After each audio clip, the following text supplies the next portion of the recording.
उत्तर railway के Varanasi station पर railway ने करीब 550 करोड़ रुपए खर्च करके नॉन इंटरलॉकिंग काम कराया। रेलवे ने वहां पर 2 नए प्लेटफॉर्म बनाए और कई प्लेटफॉर्मों की क्षमता बढ़ाई और ये काम जो है पैनल भी नया बनाया कि सारी नॉन इंटरलॉकिंग चेंज की गई। लेकिन इंटरलॉकिंग चेंज करने के बाद जब स्थिति हुई, बहाल किया, 45 दिन बाद काम करने के बड़े बड़े दावे किए गए कि इंटरलॉकिंग सफल है और 45 दिन में काम पूरा कर लिया गया।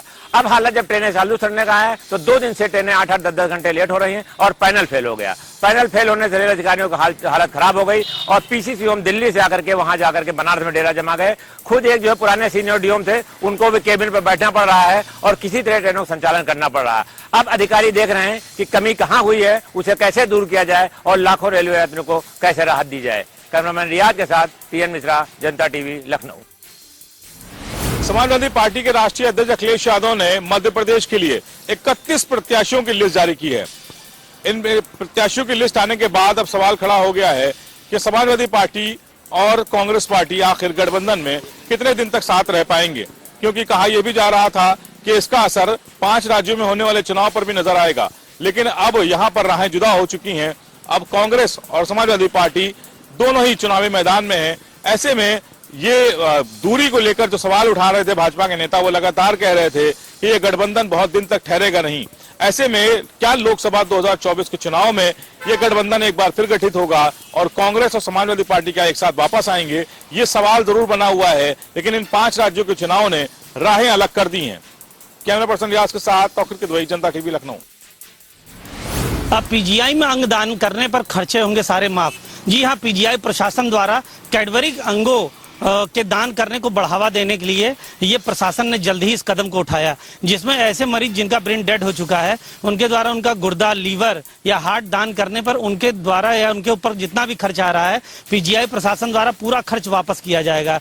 14 अगस्त को इस पे शासन द्वारा स्वीकृति मिली है और आज से पीजीआई ने इस पे इसको लागू कर दिया। इससे निश्चित रूप से इस तरह के मरीज जो जीवन की आस छोड़ चुके हैं, एपेक्स ट्रामा सेंटर में ऐसे मरीज जिनको की एक्सीडेंट में जिनका ब्रेन डेड हो चुका है, अगर वो मरीज अपने किसी अंग को दूसरे मरीज को दान देते हैं तो उनके द्वारा जितना भी उनके शरीर पे खर्चा हुआ है उसको एपेक्स सेंटर द्वारा पूरा खर्चा वापस किया जाएगा। निश्चित रूप से इस तरह के निर्णयों द्वारा ऐसे मरीज जो कि जीवन की आस छोड़ चुके हैं उनमें कहीं ना कहीं आशा की किरण नजर आती है।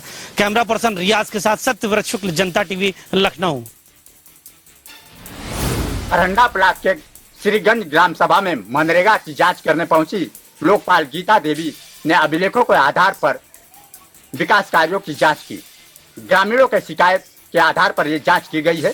ग्रामीणों का शिकायत था कि ग्राम प्रधान ने कोई भी विकास कार्य नहीं किया, ना ही नाली, ना ही मिट्टी का कार्य और ना ही पंचायत भवन का कार्य किया और सरकारी पैसों का गबन किया है। इसको लेकर के जांच करने पहुंची लोकपाल ने अपने जांच में पाया कि कोई भी कमियां नहीं पाई गई है। वहीं यहाँ के ग्रामीण अभी भी संतुष्ट नहीं है और उनका कहना है कि सरकारी पैसों का प्रधान ने गबन किया है। प्रमोद कुमार, जनता टीवी के लिए, गाजीपुर। सपा सरकार में जहां साइकिल ट्रैक सड़कों किनारे बनाए गए थे, जिससे सुबह मॉर्निंग वॉक पर साइकिलिंग करने वालों के लिए ये ट्रैक बनाए गए थे, जिससे वो सुरक्षित इन ट्रैक में अपनी साइकिल चला सके, क्योंकि आसपास हाईवे भी है और ऐसे में बड़ी गाड़ियां भी चढ़ती, जिससे कि किसी को दुर्घटना का शिकार ना हो सके। मगर आपको जहां हमने कंपनी बाग के खस्ता हाल साइकिल ट्रैक की खबरें तो दिखाई थी, मगर अब ताज़ा तस्वीरें हम आपको दिखा रहे हैं मंडल आयुक्त प्रयागराज के कार्यालय के सामने ममफोर्डगंज के बने साइकिल ट्रैक की, जो पूरी तरह से खस्ता हाल हो चुके हैं और भ्रष्टाचार के भेंट चढ़ चुके हैं। मगर सबसे बड़ी बात है, इसका ना देख रेख हुई, ना रख रखाव हुआ, जिसके कारण ये अब अपनी बदहाली पर रो रहे हैं और ये ट्रैक पूरी तरह से खस्ता हाल हो चुके हैं, जिस पर लोग अब साइकिल नहीं चला पाते हैं। जनता टीवी के लिए सैयद मोहम्मद आमिर, प्रयागराज।